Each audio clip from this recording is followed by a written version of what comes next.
এবার নরেন্দ্র মোদীকে বিশেষ ধন্যবাদ জানালো বিএনপি। গুরুতর অসুস্থ বিএনপি চেয়ারপারসন ও সাবেক প্রধানমন্ত্রী বেগম খালেদা জিয়ার দ্রুত সুস্থতা কামনা করে ভারতের প্রধানমন্ত্রী নরেন্দ্র মোদীর পাঠানো বার্তার প্রতিক্রিয়ায় কৃতজ্ঞতা জানিয়েছে বিএনপি। সোমবার সামাজিক যোগাযোগ মাধ্যম এক্সে উদ্বেগ প্রকাশ করে পোস্ট করেন তিনি। নরেন্দ্র মোদী বলেন, বেগম খালেদা জিয়ার স্বাস্থ্যের বিষয় জানতে পেরে আমরা গভীরভাবে উদ্বিগ্ন। তিনি বাংলাদেশের গণজীবনে বহু বছর গুরুত্বপূর্ণ অবদান রেখেছেন।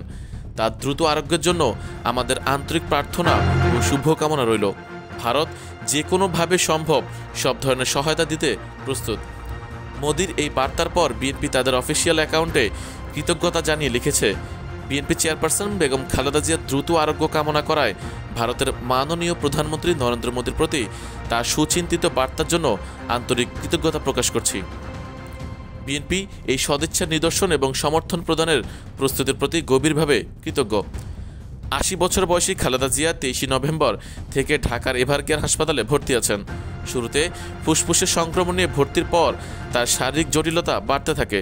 পরে তাকে করোনারি কেয়ার ইউনিট সিসিইউতে নেওয়া হয় এবং জীবন রক্ষাকারী ব্যবস্থা ভেন্টিলেশন দেওয়া হয়।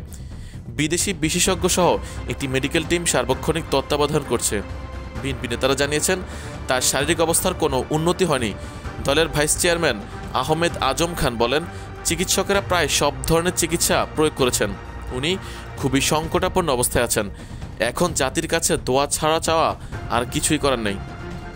বিএনপির মহাসচিব মির্জা ফখরুল ইসলাম আলমগীরও একই মন্তব্য করেন। তিনি বলেন, দেশি বিদেশি চিকিৎসকরা দিন রাত চেষ্টা চালিয়ে যাচ্ছেন।